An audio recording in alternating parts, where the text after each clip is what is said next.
Now, civil rights leader, the Reverend Al Sharpton, will lead the eulogy at the first memorial service to remember and honour the life of George Floyd in Minneapolis in the United States. And that's about to get underway. This on the same day that 3 former police officers involved in his killing made a first court appearance after additional charges were announced against all 4 yesterday, including a second-degree murder charge. All this as largely peaceful protests continued, with striking scenes of solidarity on the streets of a nation that also heard from a former US president, his first televised remarks since Floyd's brutal killing last week. There is a change in mindset that's taking place, a greater recognition that we can do better. And that is not as a consequence of speeches by politicians. That's not the result of spotlights in news articles. That's a direct result of the activities and organizing and mobilization and engagement of so many young people across the country who put themselves out on the line to make a difference. And so I just have to say thank you to them and for helping to bring about this moment.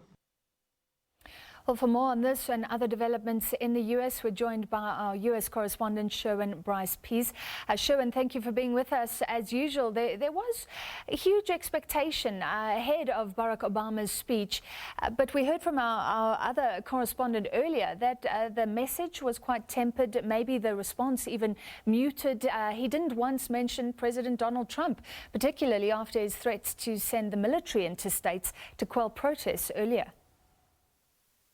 Yeah, I think, Francis, the expectation, certainly from a segment of the population, was that President Obama would provide a counterpoint to the kind of bellicose language we heard from President Trump on Monday in the Rose Garden, talking about, invoking the Insurrection Act and sending in the military. This was very much a speech to encourage Americans to make real change in response to the killing of George Floyd. That's a quote from President Obama's speech last night. So he actually kind of prefaced what this talk was going to be about. And he spoke very much to the youth in this country, really urging them to translate the volumes that you're seeing on the streets of the United States into volumes at the ballot box, and not just referring to the November election when it's the presidential election, right?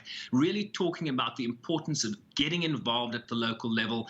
This is where change is going to happen, particularly in terms of policing, community policing. That happens at the local level. And so this is about electing people that can foster that change. So very much a complimentary speech to the energy that you're seeing on the streets of the United States. The former president really placing a great deal of emphasis, telling them that I want you to know that your lives and dreams matter.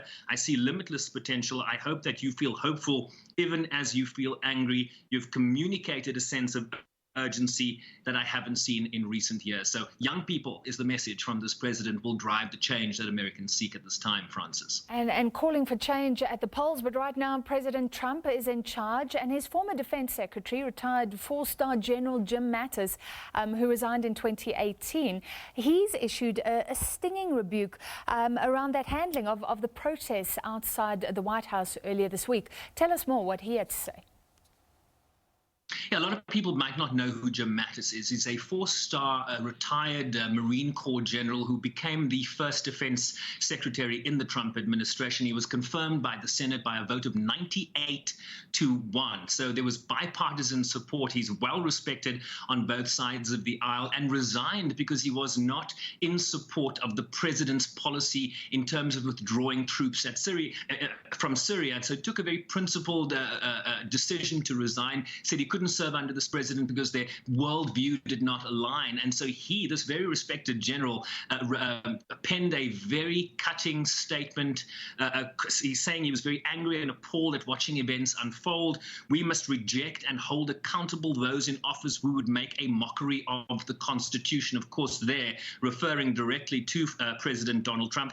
Donald Trump is the first president, he says, in my lifetime who does not try to unite the American people, does not even pretend intend to try. Instead, he tries to divide us. Of course, we also heard a response from the president to this evisceration from his former defense secretary. He said he's the world's most overrated general. I asked for his letter of resignation and felt great about it, glad he's gone. Just to clarify, the president did not ask for his resignation. Matters designed on his own volition. And this has been confirmed by a former chief of staff in the White House, John Kelly, who said that the president essentially was lying in this instance. Sure. Well, thank you for the necessary fact check there. Now, the other big development overnight, the charging of all 4 of those officers, 3 of them who just stood there, including an upgraded second-degree murder charge against Derek Chauvin, who had his knee on George Floyd's neck. The other 3 facing charges, I understand, Sherwin, of aiding and abetting the murder charge. Now, interesting to hear the Minnesota Attorney General talk about how unfortunately difficult it is to get a conviction in cases of this nature. Yeah, and history speaks to this, Francis, in terms of, if you look at the Eric Garner case where, the gentleman who died after a chokehold, an illegal chokehold was placed on him by an NYPD officer. There was no conviction in that case, despite the video evidence. So history really concerns prosecutorial maneuvering in this instance, because history shows that you can lose cases despite video evidence as damning as the video evidence of Derek Chauvin's knee on the neck of George Floyd. Let's listen to Keith Ellison explaining exactly his concerns here in terms of how they move forward with this case. The reason thoroughness is important is because every single link in the prosecutorial chain must be strong. It needs to be strong because trying this case will not be an easy thing. Winning a conviction will be hard. In fact, County Attorney Freeman is the only prosecutor in the state of Minnesota who has successfully convicted a police officer for murder. And he can tell you that it's hard. I say this not because we doubt our resources or our ability. In fact, we're confident in what we're doing.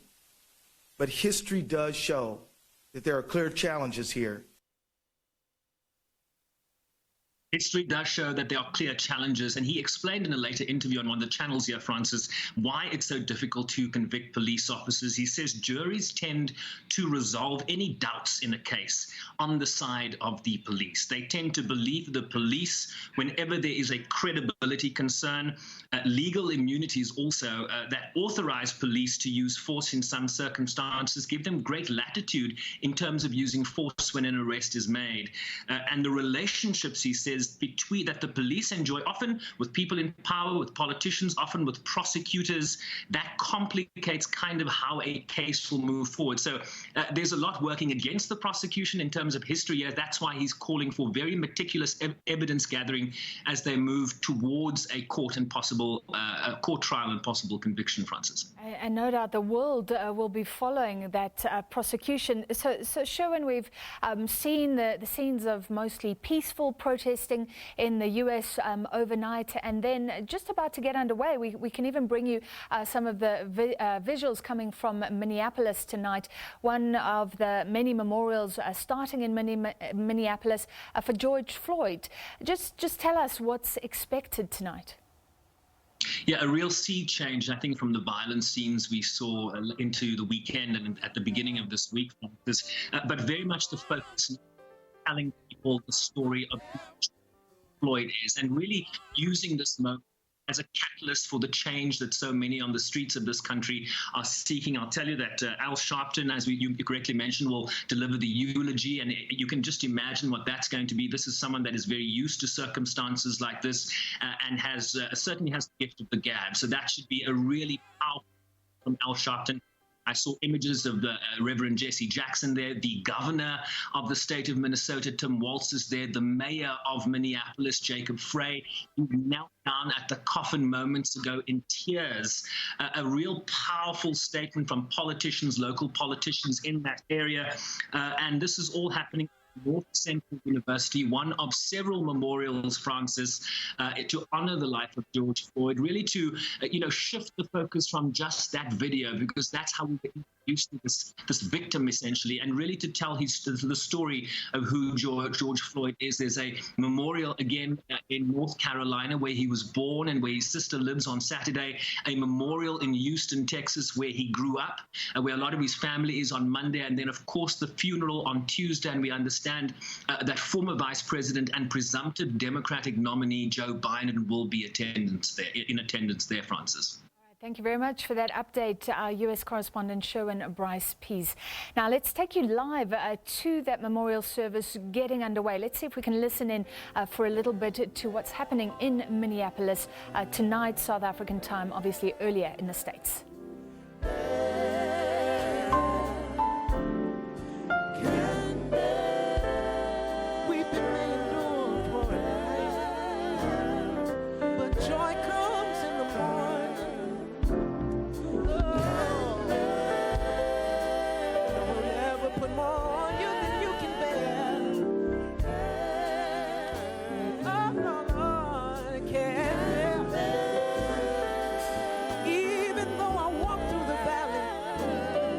The shadow of death, said I will fear no evil.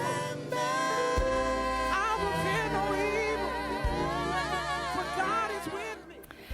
All right, these are the scenes coming out of Minneapolis tonight, where the first memorial service for George Floyd gets underway. As Sherwin said, there will be several memorial services held across the states over a period of 6 days in the run-up to his funeral next Tuesday. And this comes as demonstrations continue across the U.S. and the world to protest his death and police brutality towards African Americans. So those memorial services taking place in Minnesota, Texas, North Carolina, and of course it also comes, this was one of the big calls from many of the demonstrators for justice for those policemen who stood by. Derek Chauvin, he was arrested first. He's the officer who had his knee on George Floyd's neck when he died, but all four former Minneapolis police officers involved in the killing have now been charged, and Chauvin's charge has been elevated from third to second-degree murder.